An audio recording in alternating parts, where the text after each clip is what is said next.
మళ్ళీ మస్తు రోజుల గ్యాప్ తర్వాత ఈ రోజు అయితే నేను మీ ముందుకు వచ్చేసిన. అబ్బా ఈమె పెట్టుకుని పేరెళ్ళి ఫోటోలు కూడా ఊగా చూపిస్తాను అనుకుంటారా మీరు అనుకుంటారు, ఖచ్చితంగా నాకు తెలుసు. ఈ రోజు అయితే ఎల్లమ్మ గుడికి వెళ్దామని చెప్పి అయితే రెడీ అవుతున్నాను. నేను లాస్ట్ టైం ఒక వీడియోలో చెప్పిన కదా, నేను థర్డ్ బేబీకి కూడా ఎందుకు బర్త్ని ఇవ్వాలనుకుంటున్నాను. తెలిసిందే కదా అందరికి, నాకు 2 పాపలు అని చెప్పి. అట్లీస్ట్ ఒక్క హోప్, లాస్ట్ అండ్ ఫైనల్ గా బాబునిస్తాడని. అది అబ్బాయి పుడితే ఏదో సాధిస్తాడు, సాకుతాడు, చూస్తాడని కాదులే కానీ ఎప్పటికైనా వాళ్ళిద్దరికి కొంచెం తోడుగా ధైర్యంగా ఉంటాడని. ఈ జనరేషన్ లో ఆడపిల్లల్ని కనాలంటే ఫుల్ భయం అవుతుంది అసలు ఇప్పుడున్న జనరేషన్ లా.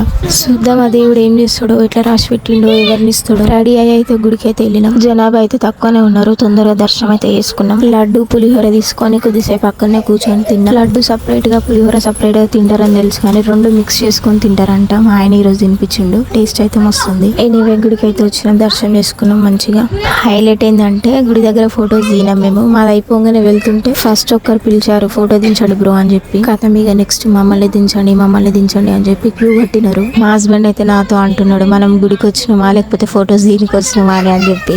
పిల్లలు గన్నులు కావాలని ఏడ్చినారు. గన్నులు అయితే ఇప్పించిండు వాళ్ళిద్దరికి. అంతే ఇక ఇంటికి వచ్చినాం, కొంచెం తిన్నాం, బయట పని ఉందని వెళ్ళినాం. ఎన్ని రోజులు డైలీ వీడియోస్ పెట్టలేకపోయినా ఇప్పటి నుంచి అయితే ఖచ్చితంగా డైలీ వీడియోస్ వస్తాయి. అందరూ లైక్, షేర్, సబ్స్క్రైబ్, కామెంట్ ఖచ్చితంగా చేసుకోండి. బాయ్ బాయ్, ఉంటాం మళ్ళా.